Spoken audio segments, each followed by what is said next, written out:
Hey guys, this is Phil Galfond for BlueFirePoker.com, and this is part 2 of 2 of this session. I played a 10-20 no limit, picking up right where we left off. To remind people, I guess, I mean, if you haven't watched the first, you definitely should. But this player over here, Dog11, is someone who I believe to be a strong aggressive regular from just based on Neiman's videos that he played with him. Tell a Friend seems to be a fish. I've taken some notes on him as far as open limping, making really small 3-bets. He open limped and cold called a 3-bet, a large 3-bet with Ace-King suited. Just something to note. Smitty, I remember something about c-betting boards a little bit too frequently, boards that are not so good for the pre-flop raiser. And D-Rock had an interesting 3-bet squeeze that doesn't tell us too much about him unless it comes into play later in 3-bet situations. To review again, I decided to table without a HUD because I wanted to, I wanted to develop reads on players through note-taking and observing their hands.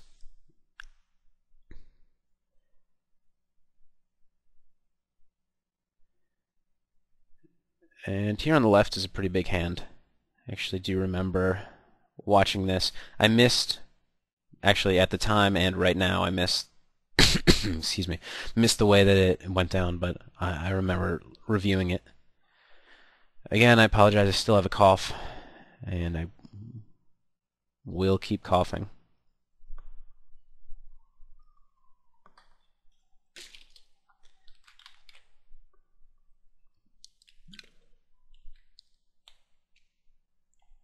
So D-Rock gets in a river check raise there.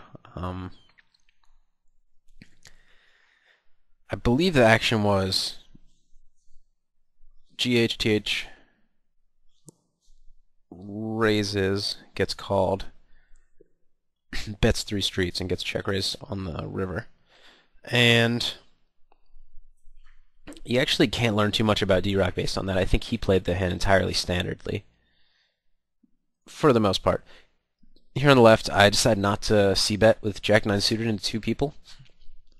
I think it's too likely that D-Rock's range in the blinds to call a raise. It contains a lot of pocket pairs, and it's a flop that people can make. Excuse me. People can make moves on you. Also, if it does get checked through, I'm able to represent some high cards that I don't have. Also, have the potential to improve with a Jack or a 9.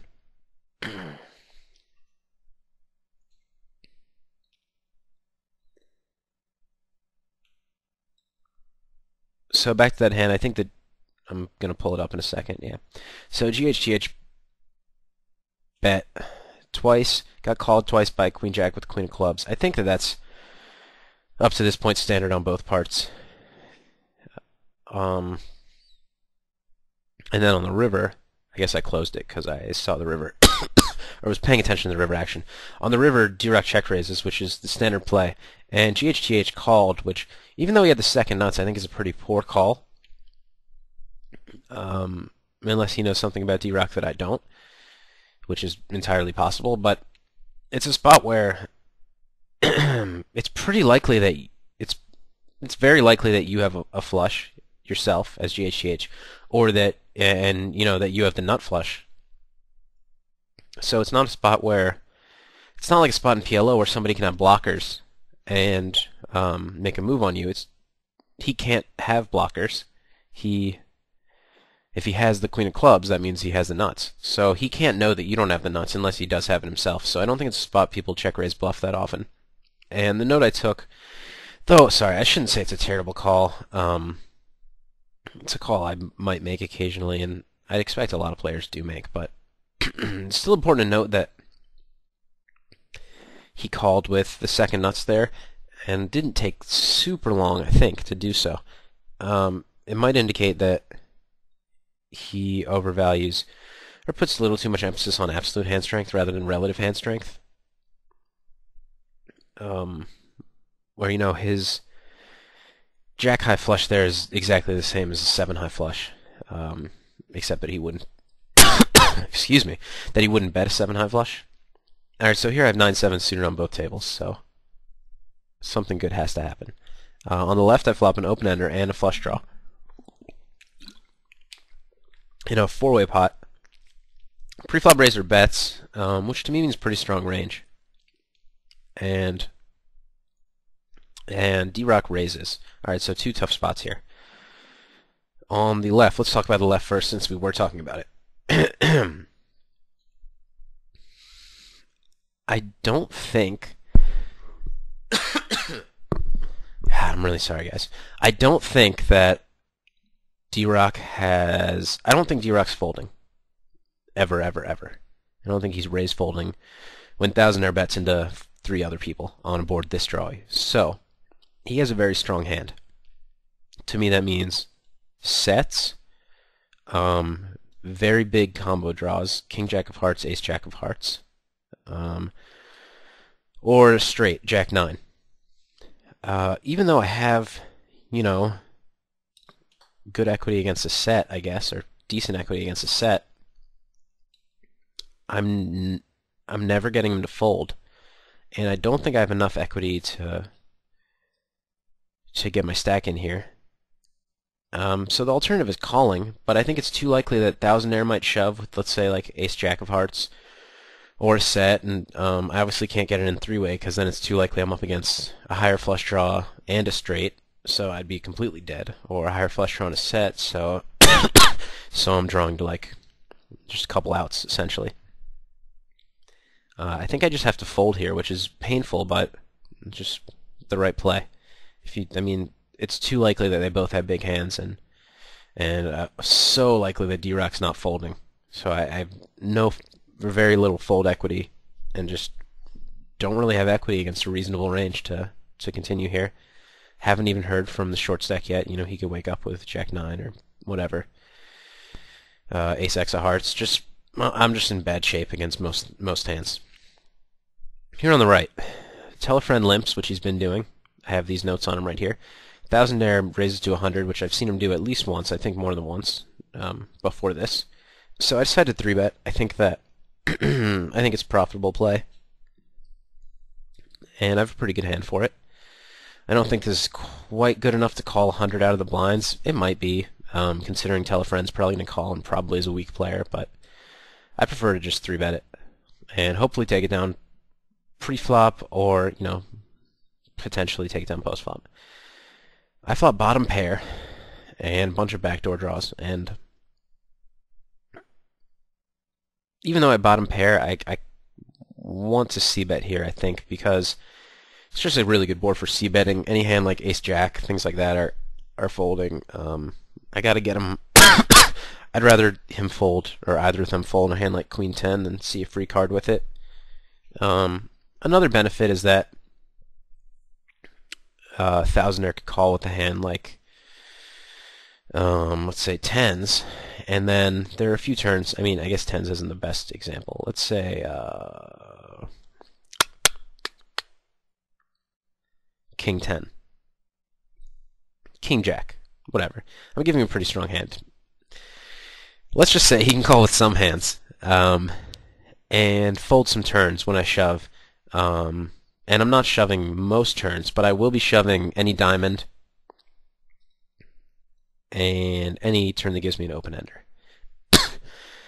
And obviously any combo draw. So I'm taking the note that tell a friend limp cold called there.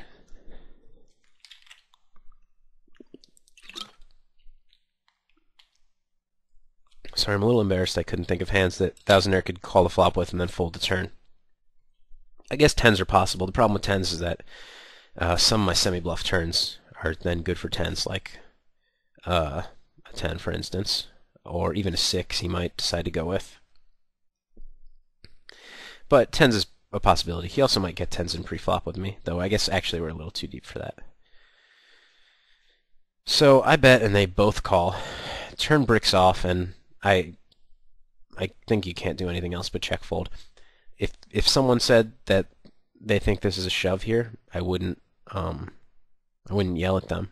I don't really yell. but I wouldn't disagree super strongly. Like it does look really strong. You should be getting folds from any like Thousandaire could potentially even fold a hand like King Jack if he's a tight, observant type player. But with Telefriend in the hand, and I don't know how weak or strong a player he is, potentially pretty weak one, I don't think he's going to fold a king, or no reason to think he'd fold a king that often. I do only have 5 outs. There's a strong possibility somebody's slow playing. Strong meaning, somewhat possible. So I think it's just check fold, pretty standard. And I'm taking the notes on him that he limp called there, ace king of clubs, just called on the king 8-7 flop, and then shoved the turn, deuce clubs turn. All of that. And I said this a lot in the first half of this session, the first video, that a lot of the notes I take aren't general statements or necessarily will apply to other situations that easily. But what I like to do is just basically in notes I write down facts, not opinions so much. If I do write opinions, I put question marks or whatever. But rather than writing he's a fish or he's stupid, I write things that he's done. And later on I can look at all those and make my mind up on whether he is a fish or he is stupid, but also then, have examples of things he's done. And the ideal goal is to develop a good understanding of what's going through his head when he makes plays, because if you can see what he's done with certain hands on certain boards, you can start to make good guesses at the reasons that he's making those plays.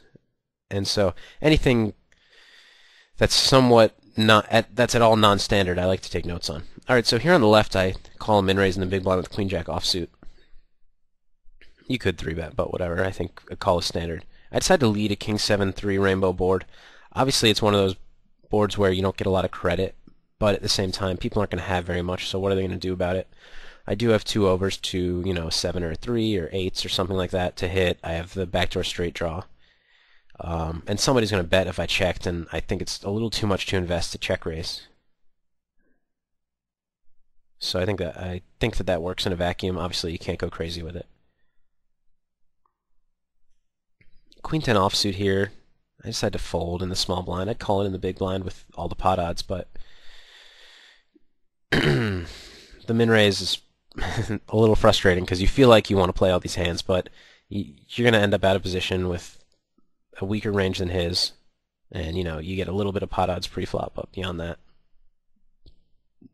you're losing in every other category. Call here with Jack 10 suited is totally standard for me. I could 3-bet, but I prefer to have a little bit weaker of a hand, Jack 10 offsuit or like 9-7 suited, or sorry, like 9-6 suited even. He checks his flop, and I decide to check back and bet a lot of turns, but he doesn't let me. He bets, so I'm going to fold. I think it's pretty likely that he had a hand that was trying to induce some kind of bet from me, or a hand that didn't want to bet but was didn't want to bet but was calling a bet from me anyways.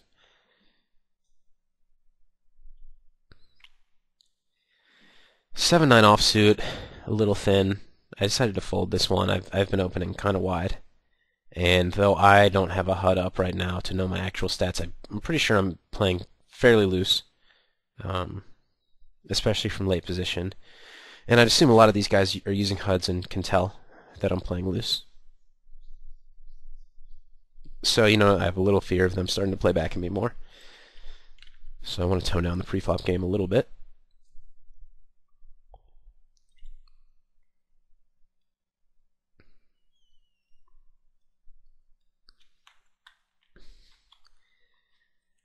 Six-8 suited under the gun, it's iffy, but I like to raise the suited connectors, or one gappers even under the gun, just because otherwise I think your range is too strong, and boards that come low, or your range is too high card weighted.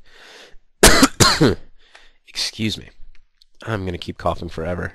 I would really like to stop coughing. For your sake and my sake.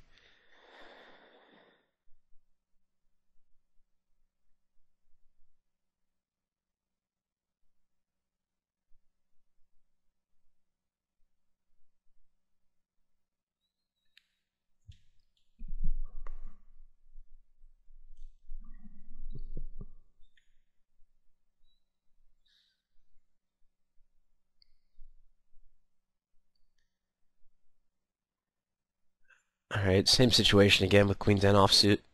Exact same, I believe. Yeah. So hopefully I stay consistent and fold again. Fives I'll obviously open.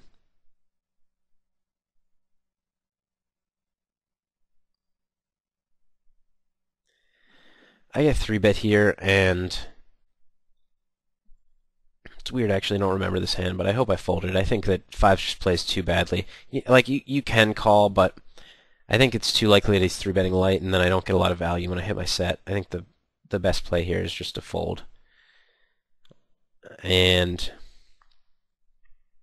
I believe I said this in the first video, but the way I like to combat people 3-betting me in position is just 4-betting a lot. I don't like to call all that much. Okay, I did call. I don't like that call.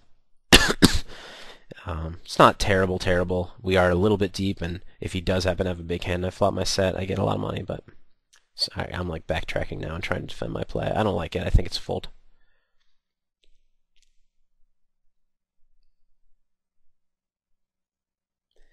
He checks behind the flop, which is somewhat interesting. I think have a lot of like ace highs, mid pair type stuff. When he bets again, I still think he has a lot of like ace king, ace queen, but whoa, okay. That was a bad call. What am I doing? Alright, hold on. I guess I knew I was going to river set this hand because that's the only explanation for the way I played it. Back to the turn. I remember what I was thinking on the turn now. Now I remember this hand. I was thinking that, and to be honest with you guys, I was doing a few things at this point in the recording. I started the recording doing nothing, but a lot of people started talking to me, and some games popped up, so I was pretty busy towards the end of it. I should probably just close aim when I make videos from now on, which I'll probably do. But, I don't think actually the video suffers for it since I am focusing while reviewing the play. Anyways, what I was thinking at the time, I do remember pretty well, is that he would bet the turn. I thought it was pretty likely he was 3-betting air, and then betting the turn with any gut shot or better. Which, ace king, ace queen, which I definitely think is true. But beyond ace king, ace queen, I was thinking hands like, just like king 8, 8-3 suited, things like that, 9-3 suited. And the truth is, I don't think he would check those back. Looking at it now, I don't think he'd check those back on a jack 7-6 rainbow board. Just people in position c-bet those dry boards or dryish boards with most of their air. So I think I should have folded this turn for sure. Luckily I hit the river, which I guess was my plan. And I check.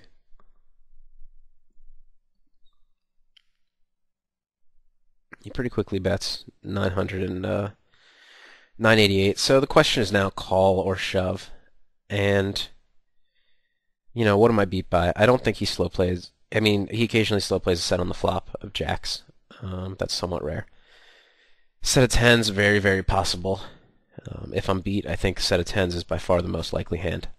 The other possibility is like an 8-9 or 3-4, but I think both of those bet the flop. 8-4, I guess, also possible, but I think that bets the flop too. Anyways, I think straights are pretty unlikely, though possible. I think tens are somewhat likely, though, very few hand combos of tens, and he might not 3-bet that pre-flop. He might, but he might not. I just think it's, super likely that he has, like, weak jack that he checked behind for pot control and now is betting twice for value, or some kind of turn to river 2 pair. More likely turn, since there's only 1 5 left. And hopefully just won't believe me, because, I think this is a good semi-bluff, or sorry, check-raise bluff spot for me, and one that people check-raise bluff a lot. They have a hand like 7-8 of clubs here. Check, check, flop, check, call, turn, realize they don't want to call the river, decide to shove it. So,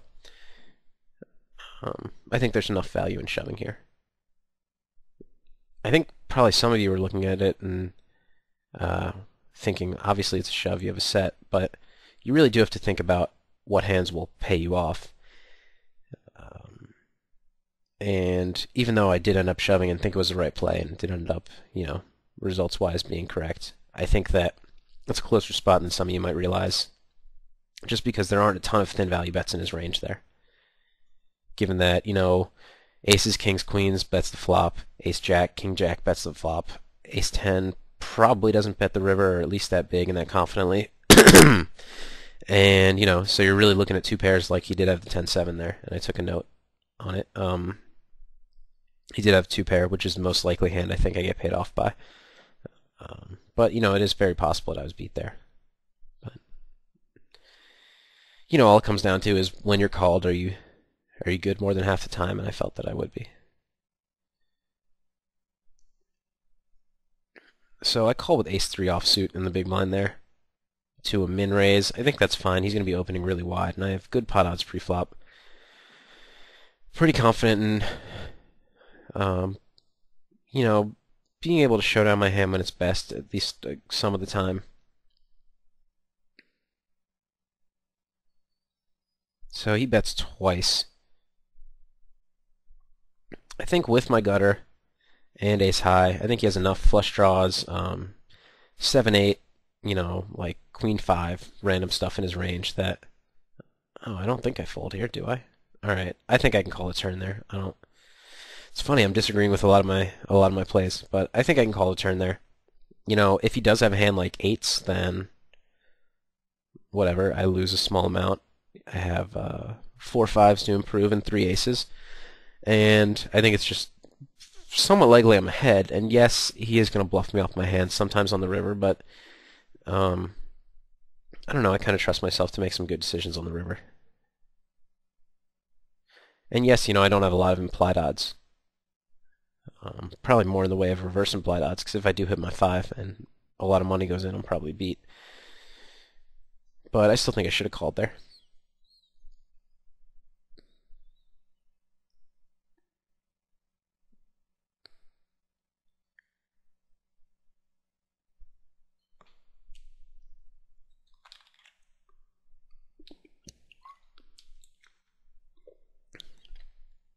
That 5's hand was so stupid.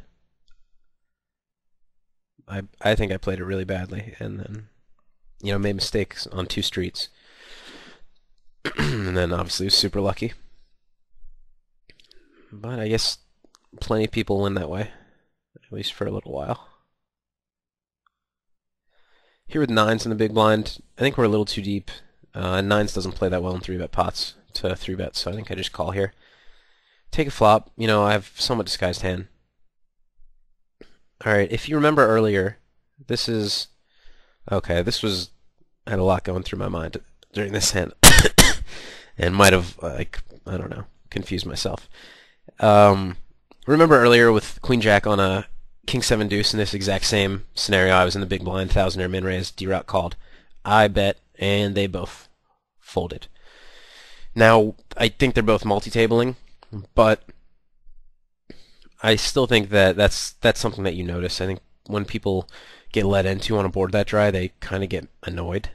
And I'm sure one of them, had like whatever jack high and just looked at the board, looked at me, got mad, folded. So I think that's in the back of their mind. So I think there's some value in a lead here.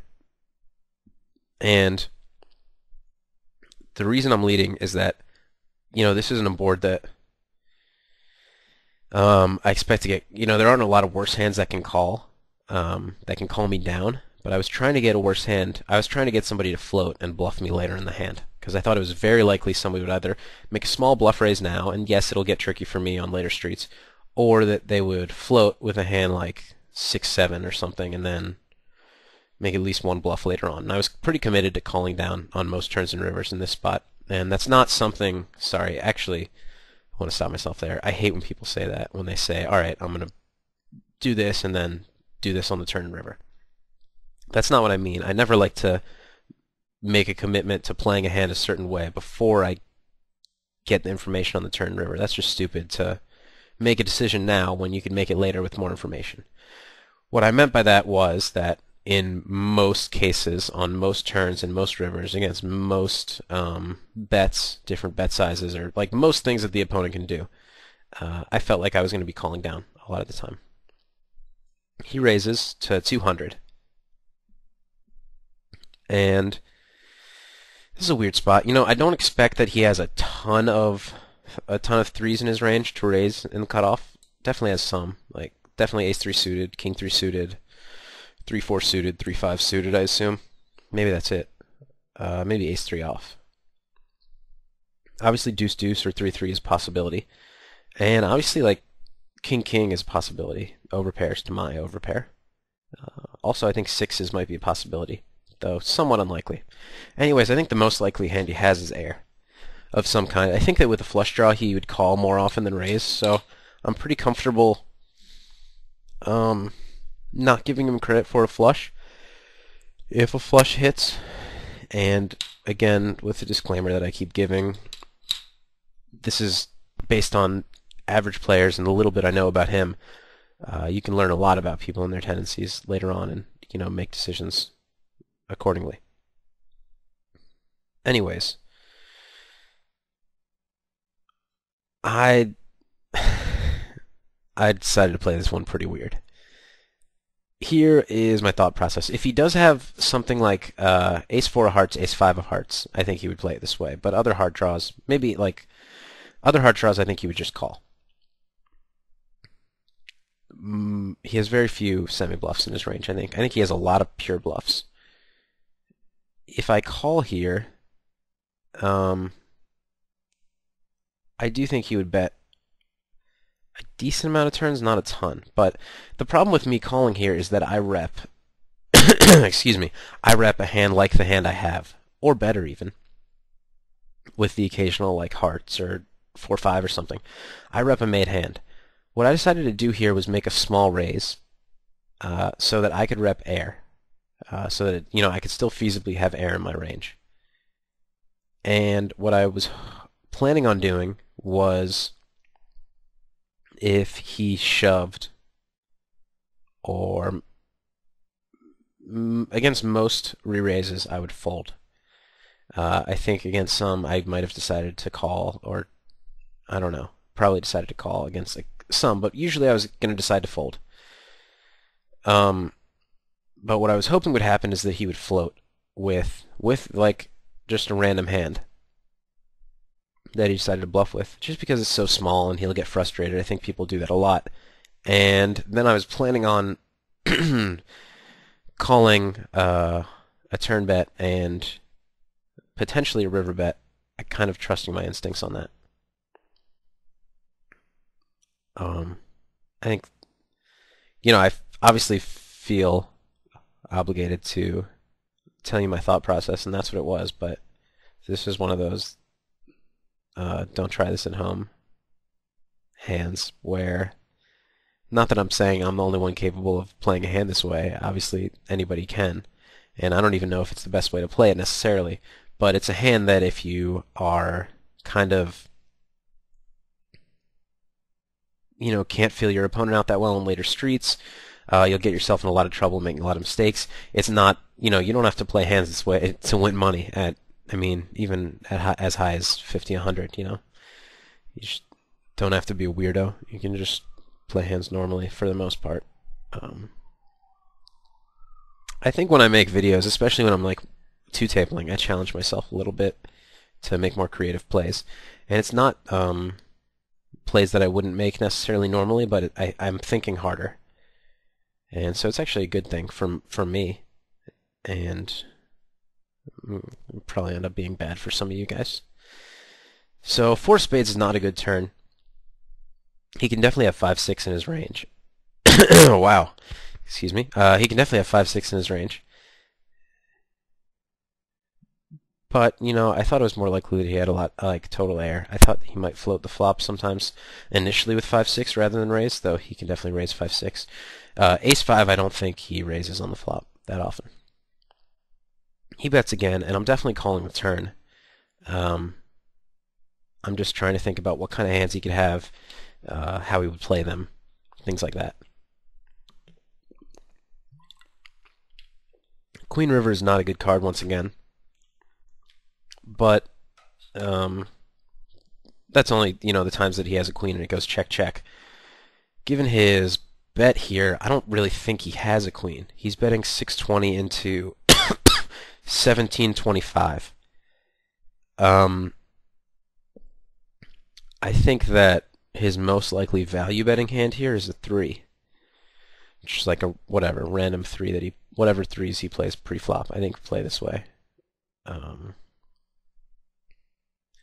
Specifically, maybe like a 3-5, I think is his most likely hand, because maybe an ace-3 or king-3 might bet bigger to get more out of another 3, either on the turn or the river. I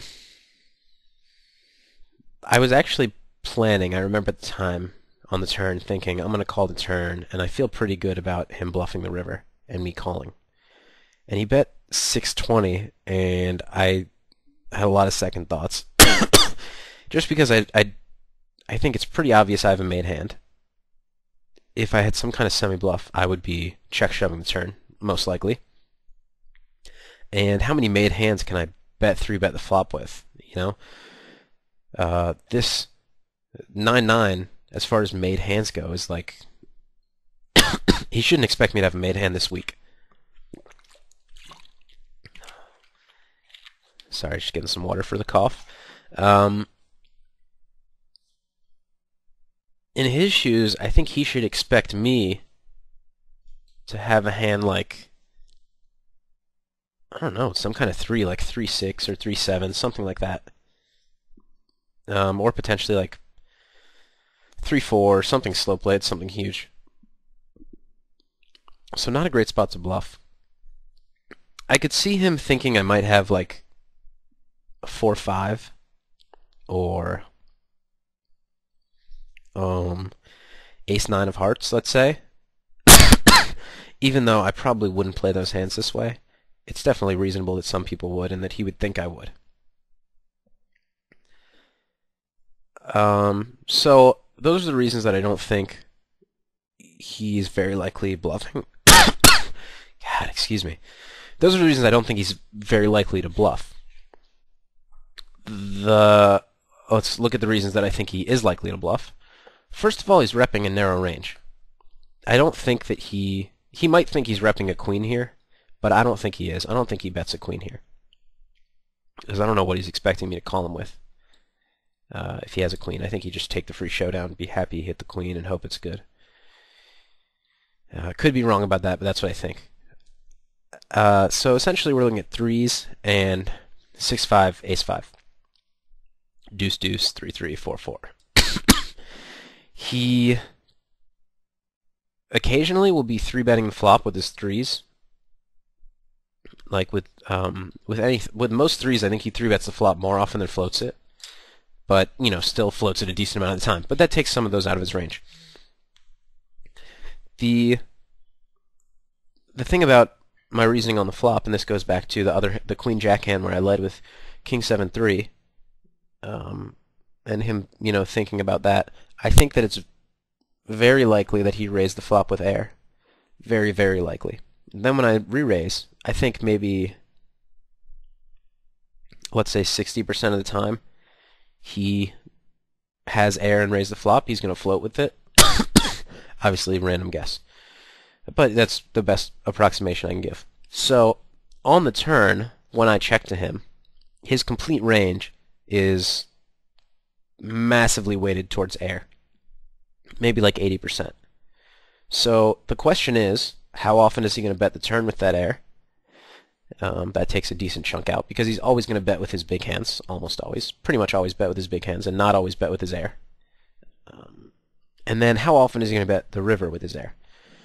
And given the reasons I mentioned, sorry if this is getting long-winded, given the reasons I mentioned, about me looking strong, I don't think he's going to bet his air all that often. So that takes it down a notch. But, even still, that leaves a lot of hand combos. He just has so much air in his range that he, even if he's only bluffing his air a small percentage of the time, I think I have odds to call here. Given the pot odds he's giving me and the fact that he just has so much more air in his range, he doesn't need to be bluffing it all that often to make up for the times that he's value betting. Another factor that kind of tipped me towards calling is that I think that he would, at least some decent percentage of the time, bet bigger with his bigger hands, either on the turn or the river. So I took maybe 60% of his good hands out of his range. And I did end up being right. He had 10-9 of spades. He did pick up a draw on the turn. But he did just pure float the flop. And, you know, I mean, in actuality I was right, but I think that's kind of a close spot. I just noticed when I moused over that he's from Moscow, which makes it more of a call. But the thing about being able to make calls like that is obviously analyzing range, but a lot of the time I'm going to be wrong there. More than half the time. You know, given that I tank the river, if I think I'm going to be good more than half the time, I snap call the river. So I obviously didn't think that I wasn't certain about my call. Some people see big calls like that and think, wow, how did he know? Obviously I didn't know. I thought I was probably beat.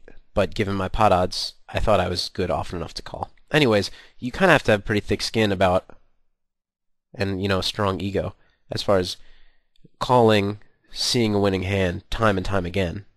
Obviously, if it happens every time, you need to stop calling so much. But the fact of the matter is, I'm not going to be good there that often. I'm going to have the worst hand more often than not, and I guess you just have to remember the good ones so that when I call 3 times in a row there and I'm wrong, I don't doubt myself too much and trust my judgment. Here I call with King Queen pre-flop. 3 bet's fine, but I think call's more standard. Definitely more standard for me. This is a player that maybe c-bets too much. I think my standard here is to raise the flop, but I decided just to call. And I mean, whatever. I could go into reasons for, you know, pros and cons for calling and raising, but I think they're all pretty obvious, and it's not all that big a deal, all that big a decision.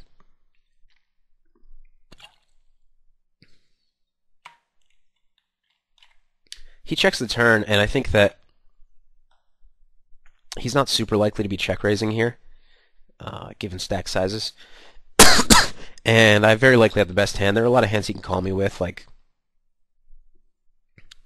I don't know, 8-9. Just a lot of pair plus gutters, jacks, 10s, queens. God, my voice keeps cracking. It's kind of embarrassing. Here on the right table, I called a raise with aces. I was kind of hoping to induce some spewing behind me.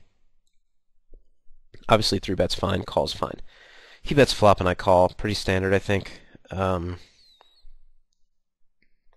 This is the kind of board you can go to war on again with aces, and against some people be kind of comfortable about it. I think he is a little on tilt. He's saying here, someone started new tables with me. But anyways, I just decided to call, play it kind of safe, and make decisions on the turn and river.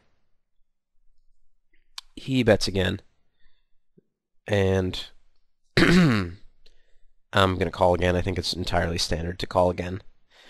Here on the left, wow, sorry. Here on the left, I get check raised, pretty small, and it's pretty gross. The thing is, there aren't a ton of value hands in his range, as far as, like, hand combos wise, because I think his sets he bets more often than check raises, and his 2-pair, I don't think he check raises 7-8 here. I think if he checks, he calls. Even like King 8, if he played it pre-flop, I think might check call here. So, you know, really what I'm afraid of is a hand like, are basically straights. And there aren't a ton of hand combos of straights, but there are a decent amount on this board. Other likely hands, I don't think he's doing this with total air, are like gutters. He could have a gutter potentially, or he could potentially have just like a real big combo draw, ace-9 of hearts, something like that. Against his range, and the fact that I think he's more likely to play his straights this way than his combo draws or his gutters. I think that I just have to fold here. And it's unfortunate, but I just think it's the play. Here on the right, I'm debating Actually, I'm just thinking about the hand on the left, but I'm deciding whether to bet or check. He bet twice. There's 660 in the pot. And I was pretty worried about him. Not pretty worried, but somewhat worried about him check raising. I think that, he would be really happy to be able to own me back. So either check raise bluffing here or check raising for value with like a boat or nut flush even. That said, I don't think it's coming that often. But the main problem here is that, one, I don't think there are a lot of hands that he checks to call. For instance, King 10 or something like that, he would just value bet. Even a hand as weak as 10-9, he might value bet here. Any 6, he should value bet. 3-5, whatever, he would value bet. But that beats me, as does a 6, sorry. But hands like a deuce, I don't think he's betting twice unless it's... Yeah, I don't think he's betting a deuce twice. I was going to say unless it's like ace-deuce with ace of hearts, but he doesn't raise that pre-flop. The only real way I think he can call here is if he had a hand like 8s with a heart that he bet twice and now doesn't want to value bet. Or he has a hand like that backed into a 4 somehow. Or potentially some kind of ace high that just doesn't believe me. But the other problem is I called a 6-6 deuce flop, 2 hearts. Turn was a 10 of hearts, I called again. So if I don't have a pair, I think I have to have ace high here. Maybe like king queen with a heart at worst, but I think most of my range here is made hands, so I don't think I get a lot of value or get a lot of credit for bluffing here. So I think it's best to just check, show my hand down. I think I have the best hand most of the time, but that's not enough reason to value bet. I just don't think anything calls me. And so I did have the best hand, but it wasn't getting called.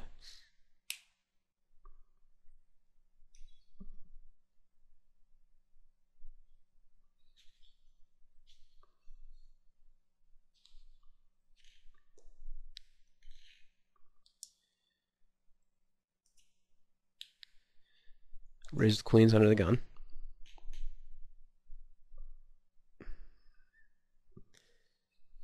So it does seem like he's bluffing a little bit. I think I should have taken a note on him that he two-barreled with... Wow, he just got quads overboated. He two-barreled there with no outs at all. I mean, he probably thought he had overs, but... Queen Jack on the 6-6 deuce, 10, 3 heart, with no hearts. I think that's a losing play, and one that you should note, just because it's not, super standard. Here he's 3-betting. I think he's probably on tilt at this point.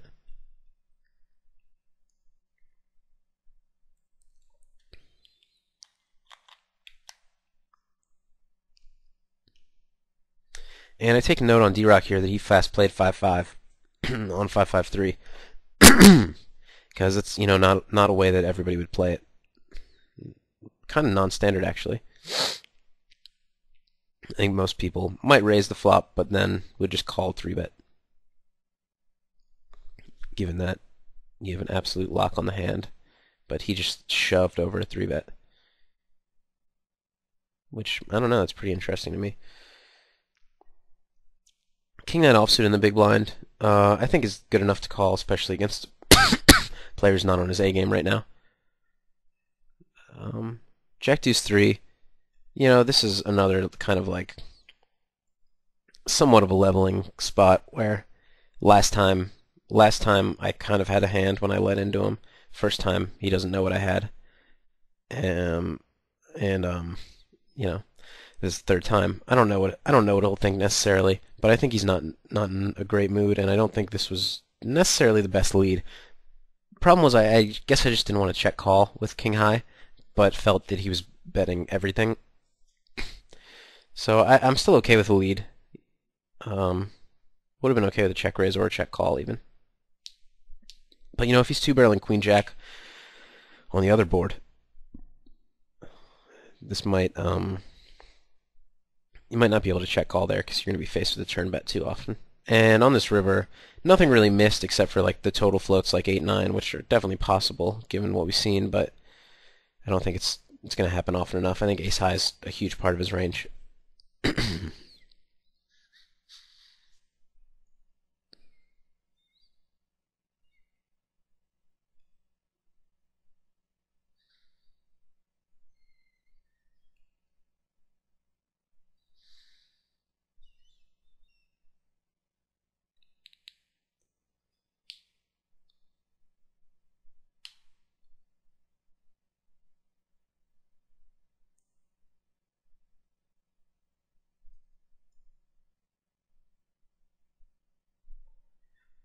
So I guess the video's coming to a close. Got about 3-4 minutes left of gameplay.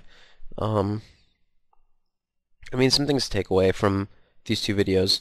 Obviously, it helps to flop sets or river sets. I definitely ran really good this session.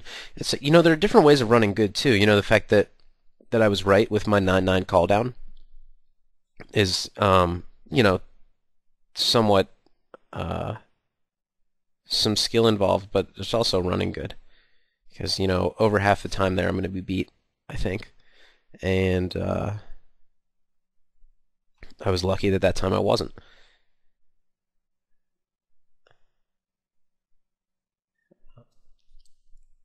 I definitely the most important thing I think you can think about that I talked about in these videos is the way that I take notes, and I think that most people don't really take notes the correct way. And, I'm all for a HUD.